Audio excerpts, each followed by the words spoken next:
베트남의 울창하고 그늘진 정글 속에서 열기와 습기가 모든 군인에게 달라붙던 그곳에서 보이지도 않고 예상할 수도 없는 적이 숨어 있었다. 1960년대와 1970년대, 그 시대를 정의한 전쟁에서 베트콩과 북베트남군은 예기치 못한 자들을 위축시키고 불구로 만들며 죽이기 위한 치명적인 함정을 고안했다. 전통적인 무기들이 전장에서 파괴적인 역할을 했지만 이 기발하고 잔인한 함정들은 보이지 않는 적을 의미했다. 매 발걸음을 따라 군인들을 따라다니며 위협을 가했다. 이 장치들은 단순한 무기가 아니었다. 그것들은 심리전의 상징이었으며 공포는 통제의 도구로 변했다. 군사 역사학자 존 키건은 이렇게 말했다. 현대 전쟁은 단지 물리적인 싸움이 아니다. 그것은 적의 마음을 위한 전투이다. 베트남 전쟁의 함정들은 바로 이 보이지 않는 전투를 구현한 것이었으며 군인들은 적의 군대뿐만 아니라 언제든지 치명적일 수 있는 지형과 싸워야 했다. 이러한 죽음의 장치들은 무엇이었으며 어떻게 이 전쟁을 정의하게 되었을까? 베트콩. 베트남 전쟁의 중심에서 베트콩은 미국과 남베트남 군과는 근본적으로 다른 전투 접근 방식을 채택했다. 미국 군대는 첨단 기술, 전투 항공기, 방대한 무기고를 보유하고 있었지만 공산주의 게릴라로 구성된 베트콩은 제한된 자원으로 소모전을 펼치며 기발한 게릴라 전술을 사용했다. 그들은 무장면에서 명백히 불리했음에도 불구하고 직접적인 전투보다는 예측할 수 없는 방식으로 적을 공격하고 끊임없는 공포를 통해 적의 사기를 꺾는 데 주력했다. 1950년대 말과 1960년대 동안 베트콩은 전통적인 전쟁 방식을 무시한 전술을 다듬어 나갔다. 그들의 능력은 특히 밀림과 논밭 같은 지형에서 빠르게 움직이며 사라지는 데 있었다. 이는 미군에게 거의 보이지 않게 만들었고 현지 문화에 대한 깊은 이해와 주민들의 지원을 바탕으로 베트콩은 훨씬 더 큰 군사력을 가진 적에 맞서 저항할 수 있었다.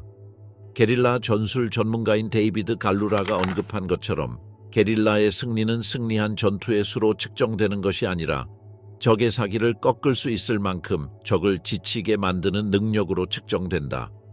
베트콩의 가장 효과적인 전술 중 하나는 광범위한 지하 터널망의 사용이었다. 유명한 쿠치 터널처럼 이 터널들은 단순한 은신처가 아니었다. 그들은 대피소, 병원, 통신 허브, 심지어 베트콩의 보급 창고로 사용되었다. 사실 쿠치 터널망만 해도 250km 이상이었을 것으로 추정된다. 이 비밀 인프라 덕분에 게릴라는 적의 눈을 피해 이동하고 기습 공격을 펼친 후 다시 사라지며 혼란을 일으킬 수 있었다. 이로 인해 적은 육체적으로, 정신적으로 지치게 되었다. 그러나 베트콩의 게릴라 전쟁에서 가장 끔찍한 측면 중 하나는 바로 그들의 치명적인 함정 사용이었다. 이러한 장치들은 보이지 않는 위협을 나타내었으며 대나무와 금속 같은 간단하지만 효과적인 재료로 만들어져 사람들을 불구로 만들거나 죽였다. 유명한 푼지 스테이크 대나무 못과 같은 장치들은 날카롭게 갈아놓은 대나무로 만들어진 구덩이에 배치되어 있었고 이는 그저 시작에 불과했다. 지형의 모든 구석이 함정을 숨길 수 있었고 밀림의 모든 발걸음은 미지의 공포를 의미했다. 지하 요새, 쿠치 터널의 비밀. 베트남 전쟁에서 쿠치 터널은 베트콩의 게릴라 전술에서 중요한 역할을 했습니다. 250km에 달하는 이 방대한 터널 네트워크는 베트남 전투원들이 미국과 남베트남군의 군사적 우위를 도전할 수 있게 했습니다. 1910년대와 1910년대 사이에 건설된 이 터널은 사이공 외곽에서 캄보디아 국경까지 이어지는 전략적 지역들을 연결하며 전투작전 보급이동 그리고 가장 중요한 것은 게릴라들이 포로가 되는 것을 피할 수 있는 은밀한 기지 역할을 했습니다. 지하에서의 생활은 쉽지 않았습니다. 놀라운 창의력으로 설계된 이 터널들은 제한된 공간, 열악한 환기, 그리고 적의 발견 위험이 항상 존재하는 환경을 제공했습니다. 그러나 이 지하 통로들은 단순히 피신처로서의 역할을 넘어서 게릴라들이 지상으로 나오지 않고도 오랫동안 생활하고 활동할 수 있는 필수적인 시설들을 갖추고 있었습니다. 임시 침실, 기본적인 주방, 회의 공간, 그리고 지하 병원까지 이 터널들에는 게릴라들이 치료를 받고 활동을 계속할 수 있도록 마련된 시설들이 있었습니다. 쿠치 터널의 가장 놀라운 특징 중 하나는 그 복잡성입니다. 터널은 여러 층으로 조직되어 있으며 적군을 혼란스럽게 만들기 위해 비밀 출입구와 출구가 설계되었습니다. 일부 출입구는 지역 주민의 집 아래에 숨겨져 있거나 흰개미 언덕처럼 위장되어 있었으며 다른 출입구는 강이나 논밭 아래에 잠겨 있어 거의 감지할 수 없었습니다. 또한 이 터널들은 푼지 말뚝이 꽂힌 함정이나 폭발물과 연결된 철사 등 치명적인 함정으로 보호되어 침투하려는 모든 침입자를 제거하거나 의기소침하게 만들었습니다. 1960년대 초반에 들어서야 미국과 남베트남군은 이 지하 네트워크의 규모를 이해하기 시작했습니다. 그 전략적 중요성을 인식한 후 이 터널들을 찾고 파괴하기 위한 집중적인 노력이 있었지만 그 복잡성과 게릴라들의 적응력 덕분에 많은 지하 요새들은 전쟁 내내 효과적으로 유지되었습니다. 치명적인 대나무, 푸니 스테이크.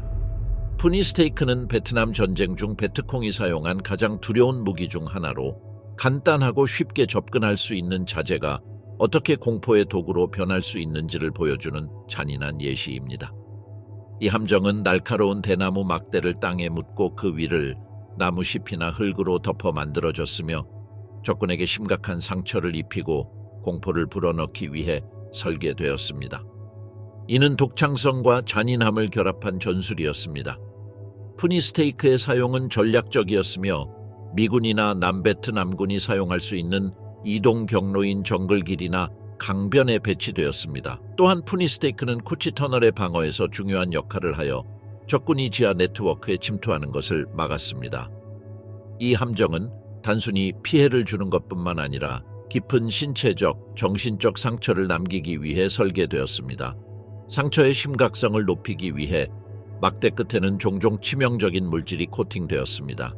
현지 식물에서 유래된 독성 물질부터 사람과 동물의 배설물까지 다양한 것들이 사용되었습니다. 이로 인해 겉보기에 작은 상처라도 심각한 감염과 합병증을 초래할 수 있었고 이는 군인의 생명을 위협할 수 있었습니다. 푸니 스테이크의 사용은 제1차 인도차이나 전쟁에서 베트남 게릴라들이 프랑스 식민지군에 대해 유사한 전술을 사용한 데에서 비롯되었지만 베트남 전쟁 동안 이 함정들은 그 명성을 얻었고 베트콩은 그 설계를 완벽하게 만들어 더욱 효과적이고 치명적으로 만들었습니다. 이 함정의 잔인함에 대한 충격적인 이야기는 미 해병대원 프랭크 하버트의 경험에서 비롯됩니다. 그는 한밤중에 정글 순찰 중 이 함정에 발을 디디고 끔찍한 부상을 입었습니다. 이 경험은 그의 몸에 상처를 남겼을 뿐만 아니라 적군의 치명적인 독창성을 상기시키는 깊은 심리적 상처를 남겼습니다. 트랩과 지뢰, 베트콩에 보이지 않는 무기. 베트남 전쟁 동안 트랩과 지뢰는 베트콩이 적군의 군사적 우위를 무력화하는 데 사용한 가장 효과적인 도구 중 하나였습니다. 이들은 단순한 물리적 무기가 아니라 미국과 남베트남 군인들의 가장 깊은 두려움을 이용한 심리적 무기였습니다. 개조된 수류탄에서부터 두려운 바운싱 베티 지뢰까지 이 창의적인 무기들은 군인들의 사기를 저하시켰으며 전투에서뿐만 아니라 군인들의 도덕에도 치명적인 피해를 주었습니다.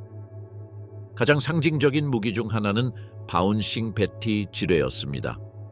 이 장치는 제2차 세계대전 중 독일에서 처음 개발되었으며 공중으로 튕겨 올라가면서 파편을 높은 곳에서 폭발시키는 능력 때문에 특히 치명적이었습니다.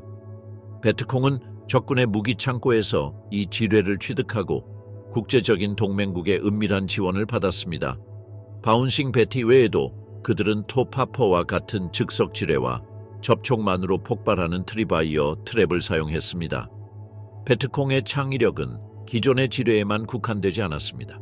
캐난의 수류탄과 같은 기발한 트랩은 일상적인 물건을 치명적인 무기로 변형시키는 그들의 능력을 보여주었습니다. 이 장치는 고무밴드로 고정된 수류탄을 빈 캔 안에 넣고 군인이 캔을 밟거나 만지면 핀이 풀려 예상치 못한 폭발을 일으켰습니다. 이러한 트랩은 매우 발견하기 어려웠으며 풀밭 사이에 위장되거나 잘 다니는 길에 숨겨져 있어 더욱 위험했습니다. 이러한 전술이 미국과 남베트남군에 미친 영향은 치명적이었습니다. 정글에서의 모든 발걸음은 치명적인 복권처럼 여겨졌으며 이는 끊임없는 심리적 긴장을 만들었습니다. 군인 레너드 톰스는 그 길을 걷는 것은 외줄타기를 걷는 것과 같았다. 다음 발걸음이 마지막일지 모른다는 걸 알지 못했다고 회상했습니다. 이 불확실성은 군인들의 사기를 약화시킬 뿐만 아니라 그들의 성과에도 영향을 미쳐 극도의 신중함을 강요하고 작전이 지연되었습니다. 이러한 보이지 않는 위협에 대응하기 위해 미군과 동맹국들은 여러 전략을 개발했습니다. 지뢰 탐지기와 특수 장비를 사용하여 군을 보내기 전에 길을 정리하는 것이 일반적인 관행이 되었습니다. 또한 항공 정찰 임무가 강화되어 트랩이 있을 가능성이 높은 지역을 식별했습니다. 그러나 이러한 노력에도 불구하고 베트콩은 계속해서 전술을 조정하여 적군을 끊임없는 불확실성 속에 가두었습니다. 그물과 낙하 함정, 베트콩의 치명적인 창의성. 베트남 전쟁 동안 베트콩이 사용한 가장 기발한 전술 중 하나는 바로 그물과 낙하 함정이었습니다. 겉보기에 단순해 보이는 이러한 장치들은 치명적인 효과와 깊은 심리적 영향을 결합한 무기였습니다. 이 함정들은 단순히 적군을 무력화시키는 것을 넘어 끊임없는 공포를 불러일으키도록 설계되어 전장을 어디에서나 마지막 순간을 맞이할 수 있는 불확실한 공간으로 만들었습니다. 그물 함정 또는 인간 포획기로 알려진 장치는 적군 병사를 포획하고 무력화시키는 파괴적인 방법이었습니다. 이 함정은 큰 위장된 그물로 구성되어 땅에 전략적으로 배치되고 말뚝으로 고정되었습니다. 병사가 그 위를 지나가면 숨겨진 로프가 당겨져 함정이 작동하면서 적을 공중으로 들어올려 나무에 매달아 놓았습니다. 이러한 함정의 가장 끔찍한 점은 신체적 피해뿐만 아니라 통제 불가능한 상황에 빠졌다는 공포감과 도망칠 기회가 전혀 없다는 점이었습니다. 이러한 함정은 종종 푼지 스테이크나 트리바이어와 같은 다른 무기와 결합되어 심각한 부상을 입힐 가능성을 더욱 높였습니다. 이러한 함정의 치명성을 완벽히 보여주는 사건은 1966년 타이난주에서 진행된 애틀버러 작전 중 발생했습니다. 미군 중사 마이클 오브라이언과 그의 부대는 그물 함정에 의해 기습당했습니다. 오브라이언은 갑자기 내가 공중으로 들어올려져 나무에 매달린 상태가 되었고 무슨 일이 일어났는지 알 수 없었다고 회상했습니다. 다행히 그의 동료들이 재빨리 그를 구했지만 이 사건은 베트콩 함정이 초래하는 긴급한 위험을 명확히 보여주었습니다. 그물 함정 외에도 베트콩은 낙하 함정을 사용하여 병사들이 숨겨진 구덩이나 구조물에 떨어지게 만들었습니다. 이러한 함정은 종종 나무 잎이나 가지로 위장되어 빈번한 이동 지역에 배치되어 불확실성과 위험을 증가시켰습니다. 병사들은 언제 함정에 빠질지 전혀 알 수 없었고 이는 적대적인 지역을 통과하는 임무를 더욱 두렵게 만들었습니다. 독침 생물과 파괴 활동의 사용. 베트남 전쟁 동안 베트콩은 심리전에서 뛰어난 능력을 발휘하며 육체적인 함정뿐만 아니라 독침을 가진 생물들과 파괴 활동을 통해 적군의 패닉을 유발하고 사기를 불안정하게 만들었습니다. 끊임없는 창의력으로 베트콩은 뱀, 정갈 및 기타 위험한 동물들을 치명적인 무기로 변형시키며 지역의 지형과 동식물에 대한 지식을 활용해 끊임없는 공포의 환경을 만들어갔습니다. 독이 있는 뱀, 예를 들어 코브라와 독사들은 전략적으로 사용되었으며 배낭에 숨기거나 함정에 놓거나 심지어 병사들이 잠자는 곳에 배치되었습니다. 그 목표는 병사들의 사기를 약화시키는 심리적인 공포를 유발하는 것이었습니다. 정글에서 휴식을 취할 때 독이 있는 생물에게 공격받을 수 있다는 생각은 병사들에게 깊은 영향을 미쳤으며 총격뿐만 아니라 치명적인 동물들과의 만남에 대한 두려움을 불러일으켰습니다. 이러한 심리적 파괴 활동은 신체적인 피해를 입히는 것뿐만 아니라 전투원들의 정신적인 상태에도 영향을 미쳤습니다. 특히 주목할 만한 사건은 1967년에 발생했으며 당시 미군 해병대원 존 하커 상병은 쾅티주에서 순찰 중 독사에 물렸습니다. 팔에 날카로운 통증이 느껴졌고 뱀이 제 시야에서 사라지는 걸 봤습니다. 몇 분 만에 제 팔은 마비되었고 거의 움직일 수 없었습니다. 하커는 회상했습니다. 그의 팀은 신속하게 지혈대를 적용하고 의무 후송을 요청하여 하커는 살아남을 수 있었습니다. 그러나 이 사건은 하커뿐만 아니라 동료 병사들에게도 깊은 심리적 상처를 남겼습니다. 뱀에 물릴 수 있다는 불안은 빠르게 미군과 남베트남군 사이에 퍼졌으며 사기를 떨어뜨리고 병사들의 취약함을 더욱 부각시켰습니다. 독침 생물 외에도 베트콩은 식량과 물 공급을 독살하는 파괴 활동을 수행했습니다. 게릴라들은 미세한 방법을 사용하여 물 우물이나 병사들이 먹을 음식에 독을 넣었습니다. 이러한 파괴 활동은 신체적 피해를 초래할 뿐만 아니라 불신의 감정을 키웠습니다. 병사들은 자신이 사용하는 공급물이 안전한지 전혀 알 수 없었고, 이는 끊임없는 불안감을 조성하고 병사들이 효과적으로 작전을 수행하는 능력을 약화시켰습니다. 요약하자면 베트콩은 전장에서 전통적인 무기만을 사용한 것이 아니라 자연 환경을 이용하여 공포와 불신의 환경을 창출했습니다. 그들이 사용한 전술은 독침을 가진 뱀을 사용하고 공급물을 독살하는 등의 방법을 통해 적군의 심리적 상태를 조작하여 싸운 것을 보여줍니다. 철사함정, 침묵의 공포. 베트남 전쟁 동안 베트콩이 사용한 가장 치명적이고 은밀한 전술 중 하나는 철사함정이었습니다. 이 일련의 치명적인 장치들은 울창한 정글을 공포와 죽음으로 가득 찬 지뢰밭으로 변모시켰습니다.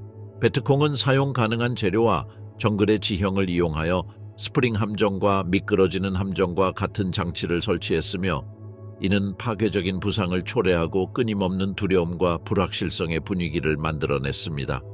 스프링 함정 또는 채찍 함정으로 알려진 장치는 가장 치명적이고 효율적인 장치 중 하나였습니다. 이 함정은 팽팽한 철사와 구부러진 나무나 대나무 줄기로 연결되어 있었으며 단순하면서도 매우 효과적인 메커니즘으로 작동했습니다. 철사의 한 끝은 땅에 고정되고 다른 끝은 금속 훅이나 철침과 같은 날카로운 물체에 연결되었습니다. 병사가 철사를 발견하지 못하고 지나칠 경우 메커니즘이 즉시 작동하여 날카로운 물체를 풀어내며 그 힘으로 살을 찔러 넣거나 즉사에 이를 수 있습니다. 1966년 미군 일병 제임스 온닐은 빈즈엉 지방의 정글을 순찰 중 스프링 함정에 걸렸습니다. 그는 철사를 알아차리지 못했으며 철사를 보지 못하고 너무 늦었을 때 갑자기 다리에 심한 통증을 느끼고 내려다보니 금속 후기 종아리에 깊이 박혀 있었습니다. 라고 회상했습니다. 심각한 부상으로 걷지 못했던 온닐은 동료들에 의해 대피했으나 그의 이야기는 이러한 함정의 치명성을 기록한 수많은 사례 중 하나에 불과합니다. 스프링 함정 외에도 베트콩은 미끄러지는 함정과 당기는 철사와 같은 장치를 사용하여 신체적인 피해를 초래하는 것뿐만 아니라 강한 심리적 영향을 미쳤습니다. 철사 함정에 빠질 수 있다는 끊임없는 위협은 미군과 남베트남군 병사들 사이에 영구적인 불안을 조성했으며, 그들은 다음 발걸음이 마지막 발걸음이 될지 알 수 없었습니다. 함정을 해체하다. 미군과 남베트남군은 베트콩의 함정이 만들어내는 보이지 않는 위협에 직면하면서 단순히 희생자가 되기를 기다릴 수 없다는 것을 빠르게 깨달았습니다. 이러한 치명적인 장치들의 지속적인 존재는 정글 곳곳에 숨어있는 위험들을 막기 위한 혁신적이고 효과적인 방법이 필요함을 알게 되었습니다. 적응과 창의성은 생명을 구하고 이미 수천 명의 희생자를 낸 함정의 신체적, 심리적 영향을 줄이는 데 중요했습니다. 방역방법 개발의 핵심 인물은 1963년 베트남에 도착한 미군 공병 대위 어니스트 어니 브레이스였습니다. 함정이 초래한 참상을 목격한 브레이스는 해결책을 찾기로 결심했습니다. 그는 포로로 잡힌 장치들을 면밀히 연구하고 베트콩의 함정을 분석하여 그 메커니즘을 이해하고 이를 해체할 방법을 고안하는 데 집중했습니다. 그의 연구와 현지 동맹들과의 협력을 통해 그는 생명을 구하고 이러한 교활한 장치들의 영향을 완화하는 기술을 개발했습니다. 함정을 반격하는 데 가장 중요한 방법 중 하나는 병사들에게 자연에서 나타나는 변화의 징후를 식별하는 훈련을 하는 것이었습니다. 병사들은 충동적으로 행동하는 대신 이동 경로나 흙이 파헤쳐진 곳과 같이 트리필에나 숨겨진 장치의 존재를 나타내는 징후를 인식하는 법을 배웠습니다. 또한 의심스러운 지역에 접근할 때는 극도로 신중하게 행동하고 서로의 정보를 공유하여 잠재적인 함정에 대한 소통을 유지해야 했습니다. 훈련만큼 중요한 것은 함정을 해체하고 중화시키는 데 도움을 줄 특수 도구들이 개발되었다는 것입니다. 예를 들어 병사들이 자신의 생명을 위험에 빠뜨리지 않고 장치의 메커니즘을 조작할 수 있도록 긴 손잡이가 달린 삽과 훅이 만들어졌습니다. 이러한 혁신적인 도구들은 단순했지만 병사들이 적대적인 지형에서 더 안전하게 이동할 수 있도록 하여 사망자와 부상자를 줄이는 데 중요한 역할을 했습니다. 함정을 해체하는 전술은 효과적이었지만 여전히 끊임없는 두려움을 없애지는 못했습니다. 그럼에도 불구하고 이러한 방법들은 병사들에게 보이지 않는 위협에 맞설 수 있는 방법을 제공하여 자신감을 회복시켰고 더 이상 이 장치들의 희생자가 되지 않기를 바라는 희망을 주었습니다. 베트콩의 심리전은 함정을 통해 계속해서 병사들을 공포에 떨게 했지만 함정을 해체하고 병사들을 교육하는 노력은 상황의 통제를 회복할 수 있는 전환점을 마련했으며 적어도 보안 측면에서 미군과 남베트남군은 어느 정도 상황을 장악할 수 있었습니다. 전쟁에서의 기만, 역사적 전개. 역사 속에서 기만은 군사 전략의 핵심적인 도구였으며 많은 결정적인 충돌에서 중요한 역할을 했습니다. 베트남 전쟁에서 베트콩의 함정과 게릴라 전술은 이러한 전술의 대표적인 예로 부각되지만 기만을 승리를 위한 수단으로 사용한 것은 베트콩만이 아니었습니다. 한국 전쟁을 포함한 이전의 전쟁에서 기만의 예술은 전쟁의 본질이 변하는 과정과 함께 발전해 왔습니다. 한국 전쟁 1950-1953 동안 북한과 남한은 각기 다른 기만 전술을 사용하여 적을 속였습니다.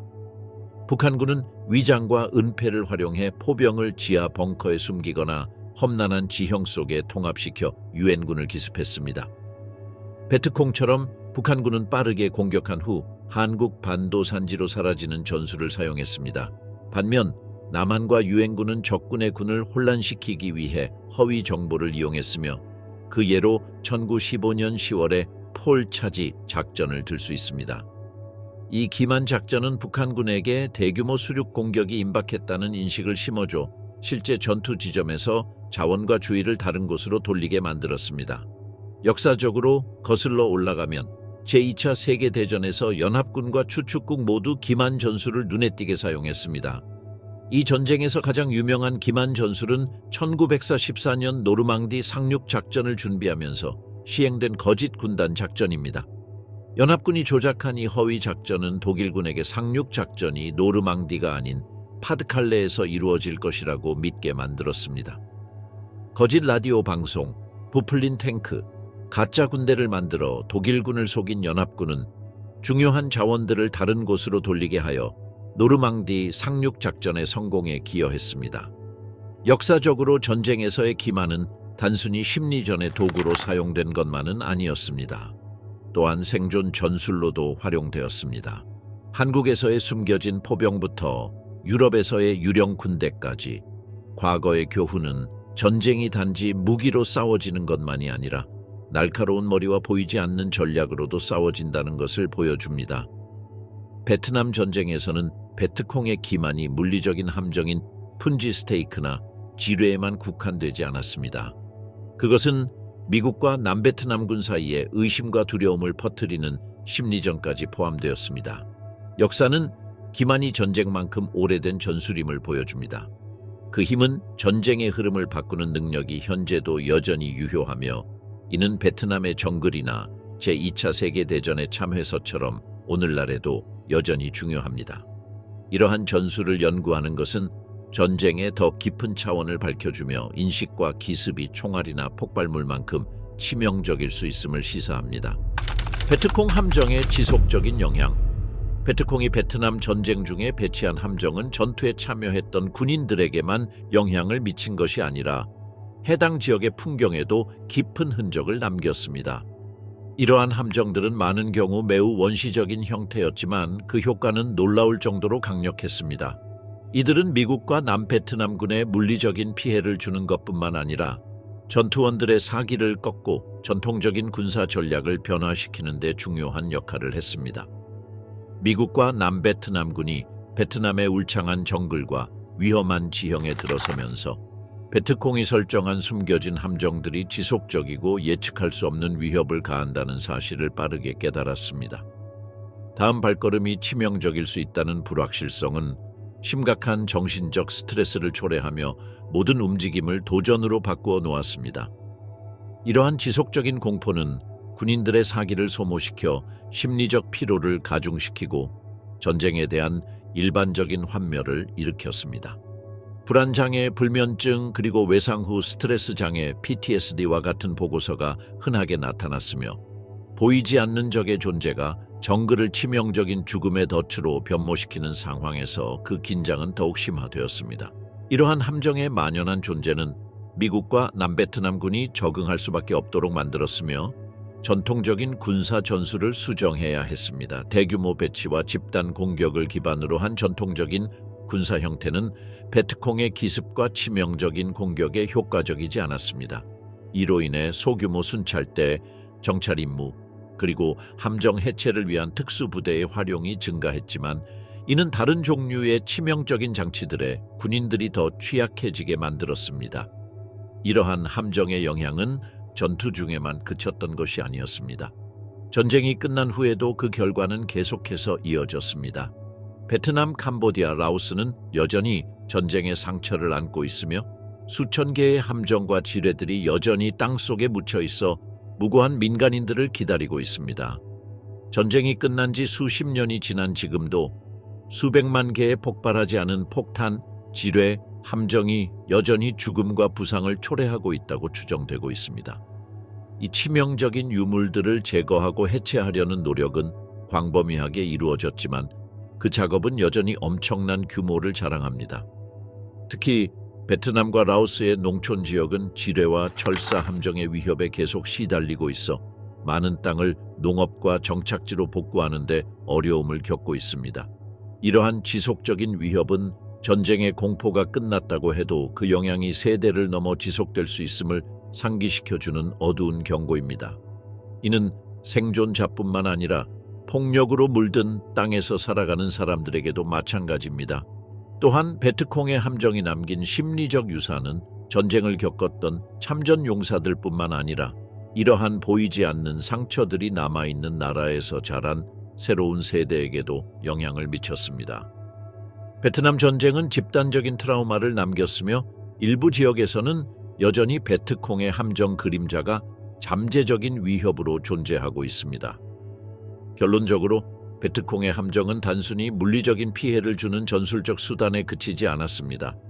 그것들은 적군의 사기를 꺾고 지상에서 전쟁을 수행하는 방식을 영원히 바꾸는 중요한 역할을 했습니다. 그 유산은 집단적 기억 속과 땅 자체에 여전히 존재하며 인간과 환경에 미친 비용은 여전히 명백히 드러납니다. 공포의 메아리, 숨겨진 함정의 증언.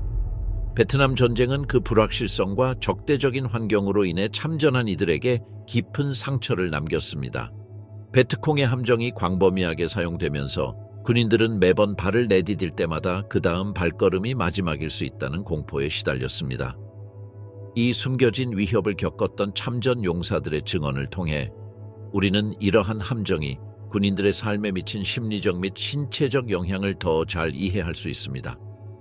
가장 인상 깊은 증언 중 하나는 1968년과 1969년 동안 베트남에서 복무했던 미국 육군의 존 톰슨의 이야기입니다. 그는 자신의 소대가 정글 속에서 베트콩의 공급 기지를 조사하기 위해 보냈던 날을 생생하게 기억합니다. 조심스럽게 이동하던 중 동료 한 명이 실수로 철사를 건드려 숨겨진 폭발물을 터뜨렸습니다. 그 순간 한 군인이 심각한 부상을 입었고 톰슨은 그날의 기억을 잊을 수 없었습니다.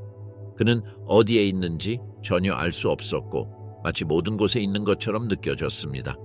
그것이 전쟁에서 가장 무서운 부분이었습니다. 라고 나중에 회상했습니다. 그에게 보이지 않는 위협과 예측할 수 없는 상황은 베트남에서의 경험을 정의하는 주요 요소가 되었습니다. 정찰 임무를 수행했던 또 다른 참전 용사인 제임스 워커는 자신의 악몽을 공유했습니다. 그의 임무는 적의 움직임에 대한 정보를 수집하기 위해 덤불 속을 조용히 이동하는 것이었습니다. 그러나 운명의 날, 그는 갑자기 다리에 당겨지는 느낌과 날카로운 고통을 느꼈습니다.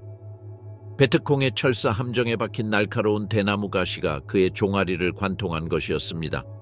이 상처는 신체적 흉터뿐만 아니라 정글 속 어디에든 숨겨진 위협에 대한 깊은 공포를 심어주었습니다. 그는 철사 하나가 이렇게 큰 피해를 줄 수 있다는 것을 상상도 못했습니다라고 회상했습니다. 이 사건은 그의 전쟁에 대한 인식을 변화시켰고 지속적인 감정적 상처를 남겼습니다. 전쟁 중 현장 병원에서 간호사로 근무했던 패트리샤 존스는 함정으로 인한 고통을 목격하기도 했습니다. 비록 그녀의 역할이 직접 전장에서 싸우는 것이 아니었지만 부상당한 군인들이 들려주는 이야기와 그녀가 매일 목격한 끔찍한 이미지들은 지울 수 없는 인상을 남겼습니다. 많은 경우 군인들이 푼지 스테이크, 철사 함정 또는 즉석 폭발물에 의해 심각하게 부상을 입고 병원에 도착했습니다. 상처는 너무 끔찍해서 그 상처들을 묘사하는 것만으로도 그것들이 더 큰 공포를 불러일으켰습니다. 그녀는 마치 그 함정들에서 벗어날 수 없는 것 같았습니다. 병원에서도 그 함정의 메아리가 우리를 계속 괴롭혔습니다. 라고 말했습니다. 이 증언들은 베트콩의 함정이 전투에 미친 즉각적인 영향을 반영할 뿐만 아니라 참전 용사들이 전쟁을 마친 후에도 계속해서 겪은 심리적 후유증을 보여줍니다. 보이지 않는 위협과 예측할 수 없는 상황에 대한 공포는 신체적 및 감정적 상처와 결합되어 많은 참전 용사들이 수년 동안 이 공포의 유산을 떠안게 했습니다. 불안 장애와 외상 후 스트레스 장애 PTSD가 이를 더욱 악화시켰습니다. 베트남 전쟁은 게릴라 전술을 중심으로 진행되었으며 군대가 비정규적인 위협을 인식하고 대응하는 방식에 영원한 변화를 가져왔습니다. 베트콩의 함정은 비록 원시적인 것이었지만 전쟁에서 가장 효과적인 전술 중 하나였습니다. 그것들은 단순히 병사들에게 피해를 주는 데 그치지 않았습니다. 적군의 정신력과 사기를 파괴하는 데에도 큰 역할을 했습니다.